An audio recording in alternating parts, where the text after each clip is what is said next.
Hi, good morning everyone. Let's get started with our next very important training session, which is on workflow for ABAP based export. In this particular training, we will talk about the different flow of the activities related with export and so what activities we need to perform in the source and the target system. So to get started, here you can see the source system task for a system which is lower than the NetWeaver 04.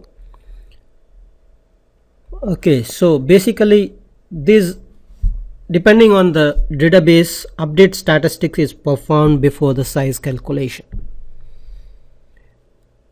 Okay, so as a step one, what we have done is that we have run this program called smigr_create DLL, and we have generated the star.sql files.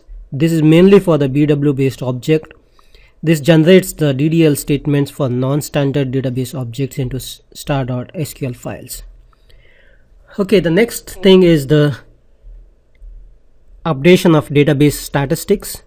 So basically the database statistics need to be current so that the read writes are basically during the export process the reads are much faster.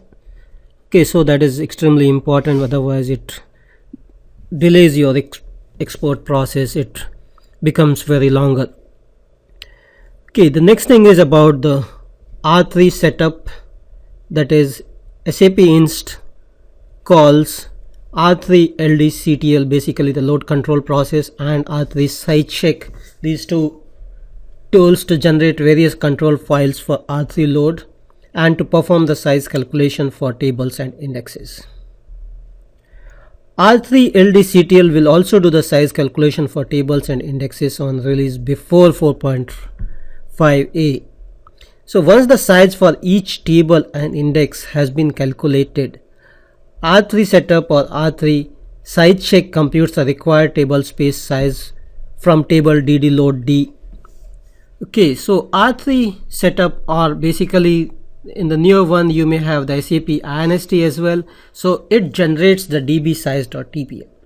R3 sjchk generates db size.xml for SAP INST. So you can see the difference that in the older versions you have .tpl file for db size, and in the newer, that is SAP INST, you have the db size.xml. so it's in the XML format, just the format is different.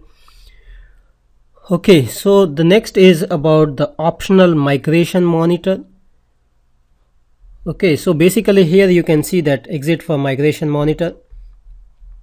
Okay, so basically when the migration monitor is used is when you are trying to do a manual export import process, that is you want to run the monitoring or run the import parallelly, or you want to manually do the import, so that is where you can use migration monitor.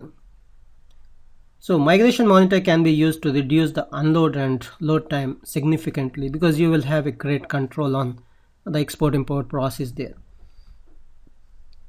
That's why a special exit step was implemented to call migration monitor, since SAP INST for NetWeaver 2004 and earlier versions of SAP system can benefit from Migmon as well. That's why appropriate breakpoints have been implemented in this. So SAP INST Migmon calls the R3 load to generate task files for every str file. So we have seen in the directory structure that where the str files are, and using a package splitter you can split those files so that they are in a manageable size and which can increase the export time. Basically it can optimize the export time, not increase it. So that's why we use the package splitter. Okay, so basically what we have seen is, we have seen things like, say you are starting from smigr tool. Okay, you are using update statistics, followed by you are using the R3 load CTL and R3 site check using SAP INST, and you are creating your export dump, and using package splitter you are splitting those str files which are generated. Okay, then using R3 load task file, you are generating these files, and basically you are using Migmon to manually control the data export process, and using R3 load you are again exporting the data to the dump file. So that is pretty much on the source system tasks. So these are the sequence of activities which is happened in the actual export process, that is when you are performing an export. So these are the main activities that takes place in the export. Okay, now let's get into the target system quickly to give you a brief overview of what happens there. So depending on the database type, the database is installed.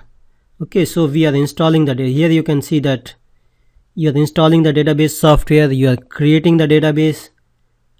Okay, so it depends on the type of the database. So these activities are database specific activities. Okay, and optional Migmon basically